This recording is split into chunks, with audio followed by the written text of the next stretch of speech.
안녕하세요. 학생지원센터장 이재호입니다. 지금부터 학습윤리 및 부당행위에 대한 예방교육을 실시하도록 하겠습니다. 자, 학습윤리란 게 무엇일까요? 지금까지 보통 수업을 하고 시험 치는 것만으로 거의 평가가 되고 했었는데요. 지금부터 이제 PK, 임상 실습을 돌게 되면은 다양한 활동들을 하게 됩니다. 출석도 제대로 해야 되고요. 포트폴리오도 써야 되고, 팀워크, 그런 학습도 해야 되고, 발표도 하고 해야 됩니다. 이 과정에 있어서 저희가 새로운 것들을 많이 만나기 때문에 그 과정에 새로 윤리를 지켜야 되고, 덕목을 지켜야 될 것이 많이 생깁니다. 지금까지는 뭐 시험 칠 때 컨닝하지 마라 이런 것들 있었는데요. 그거 외에도 이제 다른 활동에서도 이런 윤리를, 학습 윤리를 지켜야 될 것이기 때문에 여러분들이 여기에 대해서 신경을 좀 써주시길 바라겠습니다. 특히 이제 뭐 팀으로 팀 과제가 많이 이제 있잖아요. 그런 걸 할 때 서로 싸우지 않도록 적극적으로 하고 책임감 있게 배려하고 존중하고 이랬으면 좋겠습니다. 당연히 학생 때 이거를 잘해야 되고 앞으로 여러분들 의사생활을 하기 위해서는 이런 것들이 가장 중요한 것 같아요. 조별로 PK 활동할 때 일을 나눠서 하고 책임감 있게 하고 존중해주고 서로 도와주고 하다가 문제 있으면은 뭐 지도 교수님이나 저한테 얘기를 해주시면서 서로 잘 지내도록 결국 평생 우리가 의료 활동을 하면서 만나야 될 사이잖아요. 그렇기 때문에 하나의 이것도 그 팀워크를 하는 자기의 성격과 그런 협동심과 이런 거를 육성할 수 있는 좋은 교육 과정이라고 생각해 주시기 바랍니다. 이미 시험 부정행위에 대한 그 내규는 잘 아시죠? 그래서 상당히 엄격합니다, 이제. 그래서 뭐 걸릴 경우에 이런 것을 할 경우에 뭐 정학도 하고 실격 처분도 하고 근신 뭐 이런 것들이 있습니다. 그래서 여러분들이 지침을 읽어봤을 거예요. 그 모의고사 칠 때랑 교과목 평가할 때랑 술기할 때랑 이런 그 지침이 있습니다. 한번 읽어보셨죠 예전에? 그리고 거기에 대한 서약서도 저희가 다 냈습니다. 그리고 교수님들도 이거에 대한 책임감을 가지고 해야 된다고 해서 교수님들도 이거에 열심히 감독할 것이라고 이렇게 서약서를 씁니다. 그래서 우리 교수와 학생 모두 아주 윤리성 있게 공정하게 평가를 할 수 있도록 노력해 보도록 합시다. 학습 공간에서 윤리로서는 이제 고운말을 써야 되겠죠. 특히 우리가 한자를 봐야 될 사람으로서 연습과 교육 과정이기 때문에 더더욱 고운말을 써야 되고 또 성적으로 남성이든 여성이든 남을 좀 비난하거나 또는 기분 들었을 때 상대방이 기분 나쁜 얘기를 하지 않도록 노력을 해야 됩니다. 그게 자기도 모르는 사이에 상대방을 느낄 수가 있어요. 그것을 우리가 언어 폭력이라고 합니다. 본인의 나쁜 마음이 있어서 해서 진짜 하는 것도 있지만은 모르고 하는 경우도 있습니다. 그렇게 한 것이 결국 이렇게 상대방에게 기분이 나빠질 수도 있고요. 특히 뭐 외모, 약점 이런 것들 실한 얘기하고 이런 것들은 사실 안 하려면 할 수 있잖아요. 그런 것들을 조심해야 되겠습니다. 또 당연히 그 폭행이라든지 이렇게 때리고 이런 거는 절대 하면 안 됩니다. 이제는 이런 거 없죠, 여러분들. 그리고 음주도 이제 강요 하나 하면 안 됩니다. 자기가 먹고 싶은 대로 마시고 싶은 대로 하는 거를 말릴 수는 없지만은 안 하면은 야단치고 이렇게 하는 거는 이제 없어야 되겠죠. 따돌림 이런 것들도 심각합니다. 우리 초등학생도 아니고 이런 거 할 나이가 지났죠, 맞죠? 그래서 서로 조별로 잘 지내고 친구가 조금 잘 못 지내는 것 같다 하면 먼저 손을 내미는 것도 여러분들이 해야 될 일이기도 합니다. 그렇게 함으로써 서로 잘 지내고 따돌림이 없도록 노력합시다. 이런 따돌리고 뭐 괴롭히고 이런 것들은 신체적으로 하는 건 당연히 하면 안 돼요. 뭐 때리고 이런 것들로 말로도 뭐 욕설을 한다거나 나쁜 말을 한다거나 이러면 안 되고요. 그 외에 전혀 티 안 나게 뭔가 괴롭히는 게 있습니다. 이상한 소문을 내고 다닌다거나 대응을 이상하게 하죠. 그러면 가행친주를 불편하게 하기 등등 간접적인 괴롭힘도 괴롭힘입니다. 그래서 이런 것도 상대방에게는 아주 큰 고통이 될 수 있기 때문에 하지 않도록 합시다. 그리고 요즘은 사이버의 세상이 너무나 발달되어 있기 때문에 그거로 이제 뭐 모욕을 한다거나 스토킹을 한다거나 이런 것들도 엄청 큰 죄가 됩니다. 그래서 뭐 여러분들이 뭐 편하게 했던 것들 얘기를 하잖아요, 카톡에서. 이런 것들이 캡처돼서 모르는 사람들한테 보여줬을 때는 엄청 나쁘게 보여줄 수도 있습니다. 그리고 누군가는 충격을 먹을 수도 있고 누구에게는 엄청 큰 해를 가할 수도 있어요. 그래서 가급적이면은 그런 중요한 말들을 한다거나 또는 뭐 카톡방이라든지 문자를 보내거나 이런 거 할 때는 문서를 남기 때문에 메일도 그렇고요. 진지한 태도로 말을 해주기 바랍니다. 그런 식으로 해서 또 남한테 유포를 하는 게 이제 명예훼손이죠. 이것도 당연히 하면 안 됩니다. 이건 서로에게 나쁜 짓이고 이런 것들이 안 하도록 또 본인이 조심해서 글을 올리도록 합시다. 이런 것들이 요새 워낙 그 중요한 범죄의 하나가 되다 보니까 법적으로도 엄청 큰 벌금이나 징역 이런 것들이 벌금이라든지 있습니다. 특히 개인정보라는 것이 아주 넓어졌어요. 단순히 뭐 주민등록번호 이런 것들 넘어서서 개인의 특정 정보들이 많이 들어갑니다. 그렇기 때문에 서로 존중을 해주고 이런 것들을 잘 지킬 수 있도록 조심해야 됩니다. 그리고 사이버 성폭력이라는 것이 있는데요. 직접 이제 뭐 성희롱을 한다거나 그 면전에서 뭐 얘기를 한다거나 이런 게 아니라 이제 인터넷상으로 특정인에 대해서 얘기를 한다거나 또는 뭐 합성을 해서 사진을 올린다거나 그렇게 하는 것도 문제됩니다. 그래서 이런 것도 또 조심해 주시길 바라고요. 역시 사이버 상에 스토킹을 한다거나 뭐 계속 전화를 안 받는다, 계속 전화를 하고 막 그런 것들도 상대방이 스트레스를 받으면 이게 스토킹이 됩니다. 그리고 사이버 상에 왕따나 따돌림도 하면 안 되겠죠. 그래서 이런 다양한 이런 방법으로 사이버 불링 뭐 이렇게 상대방에게 괴롭히는 행위, 상대방이 불편함을 느끼면 그게 자신은 그냥 일반적인 행동이지만 괴롭힘을 느끼는 것 자체가 문제가 됩니다. 그래서 이런 것들을 하면 안 돼요. 그래서 뭐 메신저, 문자 이런 것도 하나가 상대방에게 상당한 심각한 그런 폭력이다라는 것을 이해해 주시면 되겠습니다. 그럼 왜 그러냐? 예. 제일 문제가 사실 그 스트레스, 그냥 재미삼아 한다는 게 제일 무서워요. 그리고 뭐 화가 나고 상대방한테 보복하기 위해서 이런 것도 이해는 하지만은 이제 우리 의료인이 될 사람이잖아요. 의료인은 봉사하고 상대방을 이해하고 해야 됩니다. 그래서 이런 것들은 좀 자제를 해주시고 그 스트레스는 다른 또 재밌는 자기 혼자서 뭐 운동을 한다거나 뭐 저한테 와요. 같이 얘기하면서 풉시다. 그렇게 하는 것들이 좋습니다. 그래서 뭐 친구들이 한다고 따라서 어울려서 한다. 이것도 안 되죠. 그리고 대응도 잘해야 됩니다. 뭐 이게 별거 아니다고 생각해서 대응하지 않으면 안 되고요. 바로바로 고쳐줘야 됩니다. 서로. 그리고 딱 부러지게 이런 것들 나 조금 그러니까 자제해줘 라고 얘기를 해줘야 되고요. 그 말을 하기 힘든 관계다. 그렇다면은 학교에 얘기를 하거나 대표라든지 뭐 친구라든지 어디에 요청을 해야 됩니다. 그것은 뒤에 한 번 더 얘기를 하도록 합시다. 자, 이런 사이버 폭력을 하면은 이게 또 카톡방에 여러 명이 막 있다 보니까 집단으로 하게 되고요. 빠르게 전파됩니다. 이 여러 명 있고 이러다 보면 또 제의식도 상당히 부족해져요. 그렇기 때문에 많이 일어나고 있습니다. 특히 이제 대학교에서 뭐 이런 성희롱 성추행 같은 경우에는 또 선배들한테서 많이 나타나고요. 빈도 보시면은 꽤 많이 나타납니다. 이게 여학생의 3분의 1 정도가 느낀다는 거는 본인이 모르게 뭔가 했던 말이 누군가에게 상처가 될 수 있다는 거예요.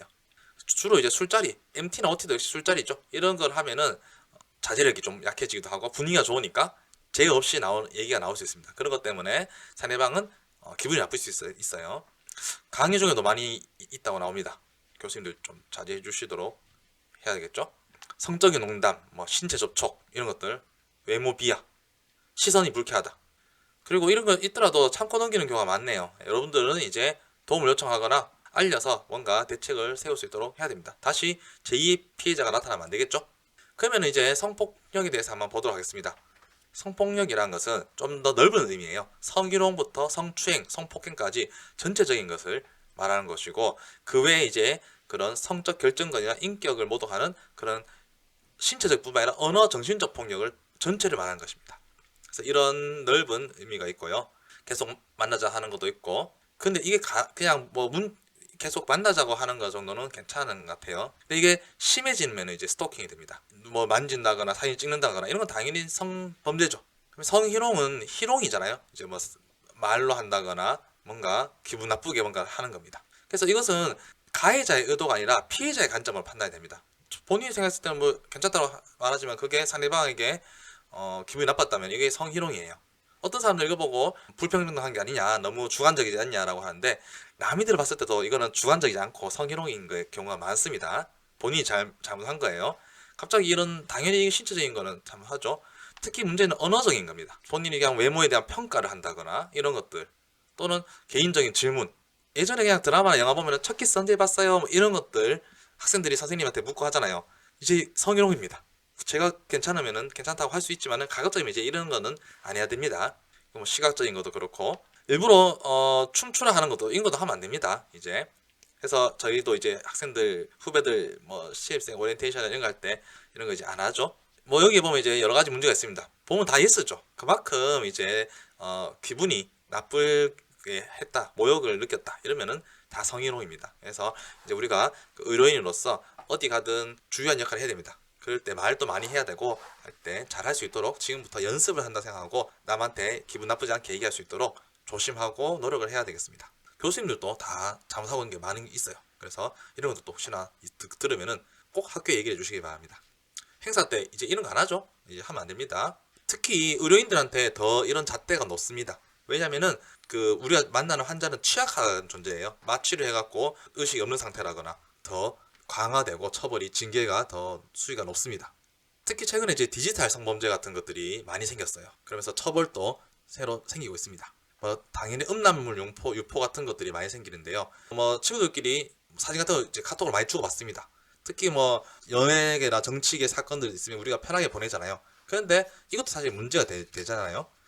근데 그게 개인적인 것이다. 특히 뭐 포한 사진들이나 영상 보면은 전 남자친구가 절반 정도가 가해자인 경우가 많습니다. 그만큼 이런 것들은 사람답게 개인적으로 가지고 있고 가급적이면은 안 찍는 게 좋고요. 불법 촬영을 하지 않는 게 좋습니다. 카메라는 꼭 사진 소리가 나오는 것을 쓰도록 하세요. 소리 안 나는 카메라 그 어플은 지우도록 하는 게 좋습니다. 불법 촬영은 진짜 하면 안 됩니다. 다시 한번 말씀드리지만은 본인은 그냥 재미삼아 할 수도 있고 뭐 촬영을 몰래 잠시 그냥 뭐 한다고 할 수 있지만은 흥미로 할 수 있죠. 호기심에. 하지만 상대방에게는 이게 상당한 무서움이고 두려움이고 수치스러움이 되겠습니다. 그래서 이제 뭐 벌금 없애고 징역형으로 하고요. 상당히 처벌 강도가 높아졌습니다. 그렇기 때문에 불법 촬영 여러분들 조심하시길 바라겠습니다. 대학 내 이제 성희롱 성폭력들도 많이 생겼는데요. 성추행하고 사진 찍고 이런 것들 다 이제 징역 살고요. 진짜 빨간 줄이 끄이고 인생이 앞으로 참 큰 문제가 됩니다. 우리가 지금까지 의과대학 들어와서 지금 PK가 되고 이때까지 얼마나 힘들게 살았습니까? 단순한 호기심과 그런 흥미로 이렇게 우리의 인생을 망가뜨리면 안 됩니다. 그리고 뭐 같이 농활이라든지 MT를 간다거나 이랬을 때 같이 자고 할 때 이런 일도 없어야 됩니다. MT에서 이제 게임 같은 거 선정적인 게임 이런 것들 든데 요즘 이런 거 하면 안 돼요 절대. 뭐 몰래 촬영하는 거 이런 것도 다 안 됩니다. 자 그리고 성폭력을 대처하는 우리 자세. 자 이런 상황이 있으면은 일단 거부하는 의사를 확실하게 밝히는 게 중요합니다. 노라고 정확하게 얘기해 주는 게 중요하고요.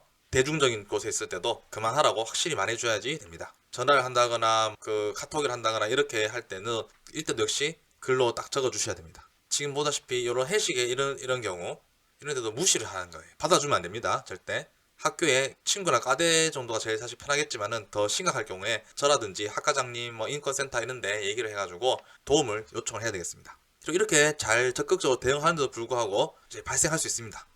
그럴 때는 대처를 잘해야 돼요. 본인이 아니라 이제 피해자가 주위의 친구가 피해자일 경우에 얘기를 들어주고요. 그다음에 판단을 뭐 잘했다 못했다 이런 걸 하면 안 됩니다. 그리고 제일 중요한 것은 3자에게 반을 하지 않도록 합니다. 도움을 주면서 얘기를 나눠주다가 친구끼리 잘 해결 못할 것 같으면 다른 데 전문가한테 도움을 청해야 되고요. 중요한 거는 이거에 대해서 2차 가해를 유발하는 포를 한다거나 이런 것들을 소문을 내면 안 되겠습니다. 본인이 의도하지 않았지만 뭐 가해행위를 했다. 의도해서 가해행위를 할 수도 있지만 자기가 잘 몰랐는데 상대방이 상당히 불쾌해한다 하면은 일단 진지하게 받아들이길 바랍니다. 그리고 그 행위를 즉시 중지하고 사죄를 합니다. 뭐 미안 너무 좀 그렇게 느꼈다면 미안하다 내가 잘못한 것이 같다라고 얘기하고요. 그것에 대해서 진실로 얘기를 해야 되지 거짓으로 뭐 부인하거나 그러면 안 됩니다. 그리고 조사를 나중에 하게 된다 하더라도 객관적으로 아주 진실되게 얘기를 해야 되고요. 그 후에도 사건이 종결됐다고 생각하지만은 그 후에도 피해자한테 2차 가해가 가지 않도록 조심을 해야 될 수 있습니다. 이제 그 기록을 잘 해줘야 됩니다. 이 증거가 남아야 되거든요. 그래서 제일 먼저 할 수 있는 것으로 자기한테 뭐 메일을 써서 남기면 되거든요. 그래서 유가 원칙 언제 어디서 정확한 시간과 그런 것들에 대해서 적어야 되고요. 기분에 대해서도 아주 상세하게 써야 됩니다. 주변에 누가 있었으면 그것도 더 적어주면 더 좋겠죠. 그리고 이것을 이제 학교에도 도움을 주기 위해서 학교 홈페이지에 들어갑니다. 학교 홈페이지에 들어가면은 고민 상담 신문고가 있습니다. 거기에 보면은 이제 어떤 내용이 있는지를 설명이 되어 있고요. 저한테 이제 이 메일이 오게 되어 있습니다. 저도 잘 대처하기 힘든 부분이 있거든요. 그것은 이제 누군가한테 얘기를 하게 될 것입니다. 이렇게 해서 여기 메일에 여기 글을 쓰면 됩니다. 좀 부담이 되면은 비공개로 하면 돼요. 이름은 비공개로 하고 먼저 얘기를 하고 의견을 주고받으면서 문제를 해결해 나가면 됩니다. 부당행위 신고도 여기 따로 있거든요. 예, 부당행위에 대해서 가혹행위, 폭행, 성희롱, 추행, 음주 등의 인권행위 또는 시험 부정행위들의 등의 부당행위가 본인이 알고 있다거나 또는 당했다거나 이런 경우에 여기에 밑에 보시면 또 내려가시면은 글을 쓰는 것이 있습니다. 그러면 상담이 접수되고 저희가 직접 만나서 또는 그 문제의 정도에 따라서 중재를 하고 심의위원회를 꾸려서 이제 조사를 하고 처리를 하도록 하겠습니다. 중요한 것은 피해자의 보호를 해주고 피해자를 중심으로 비밀 유지를 해주는 것을 기본으로 하고 있습니다. 그렇기 때문에 걱정하지 마시고 꼭 신고를 해주시길 바랍니다. 의과대학 말고 계명대 전체에도 인권센터가 따로 있습니다. 그렇기 때문에 여기를 사용하셔도 됩니다. 그 신고가 들어오면은 상담도 하고 중재도 하고요. 또 처리를 위한 심의위원회가 열립니다. 이것이 단순히 한두 명의 피해자, 가해자, 그리고 학생지원센터장인 저라든지 그것으로 끝나는 게 아니에요. 이것에 대해서 2차 피해가 없고 피해자를 보호해줄 수 있고 비밀 유지를 할 수 있도록 많은 노력이 프로세스들이 있습니다. 그렇기 때문에 믿고 맡겨주시길 바라겠습니다. 이제 PK가 되면요, 우리가 병원 속에서 의사 한 명이 하는 게 아니라 여러 명의 의사와 여러 명의 간호사, 직원들, 교직원들이 함께 하고 있습니다. 그렇기 때문에 함께하는 세상을 더 느낄 수 있어요. 그렇기 때문에 더더욱 우리가 많은 교류를 하고 그런 상황 속에서 문제가 안 생길 수 있도록 또 행복하게 잘 지낼 수 있도록 하였으면 좋겠습니다. 저도 열심히 도울 테니 다들 멋진 임상시스 PK 생활을 해볼 수 있도록 노력해 봅시다. 수고하셨어요.